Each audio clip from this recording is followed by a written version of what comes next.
છોટાઉદેપુર જિલ્લાના બોડેલી તાલુકાના મોરખલા ગામે ખેડૂતો સાથે બિયારણમાં છેતરપિંડી થઈ હોવાની ઘટના સામે આવી। ખેડૂતોએ આશા સાથે મગનું વાવેતર કર્યું હતું, પરંતુ 2 મહિના વીતી ગયા છતાં પાક પર શીંગો બેસી નથી। એક જ ખેતરમાં 2 અલગ અલગ કંપનીના બિયારણ વાવતા સત્ય બહાર આવ્યું છે, જેમાં કંપનીના બિયારણમાં શીંગો આવી ગઈ છે, જ્યારે બીજી કંપનીના બિયારણમાં માત્ર પાન જ દેખાઈ રહ્યા છે। ખેડૂતોનો આક્ષેપ છે કે તેમને નકલી કે ગુણવત્તા વગરનું બિયારણ પધરાવી દેવાયું છે। જ્યારે આ મામલે વેપારીને રજૂઆત કરવામાં આવી હતી, ત્યારે તેમણે ઉદ્ધતાઈભર્યો જવાબ આપી જવાબદારી લેવાનો ઇનકાર કર્યો હતો। ખેડૂતોએ 10 વીઘાના ખેતરમાં કરેલો ખર્ચ માથે પડ્યો।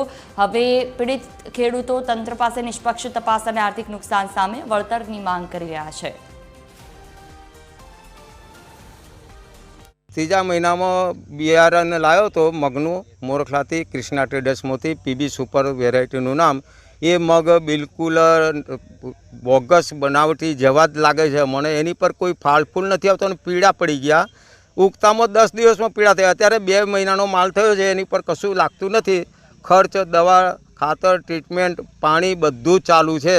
અને અમે રજૂઆત કરીએ છીએ બિયારણવાળાને કે ભાઈ બી કમાવું થયું, બીજા બિયારણમાં નથી।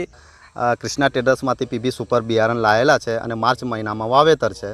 અને જે અઠવાડિયે કે 10 દિવસમાં ખબર પડી કે આ પીળા થાય છે, તો અમે દવા દારૂ તો અમારી ચાલુ રાખી કે ભાઈ સુધરી જશે એમ। એના કારણે કે તો નહીં સુધર્યા અને આ જે પાક બગડતો જાય છે, તો અમે કૃષ્ણા ટ્રેડર્સમાં જઈને કીધું કે ભાઈ તમે બિયારણ અમને આપ્યું, એ બિયારણ થોડુંક એવું લાગે છે, તો અમને તમે ખેતરમાં જઈને આંટો મારો, જુઓ, તપાસ કરો કે કેવું છે।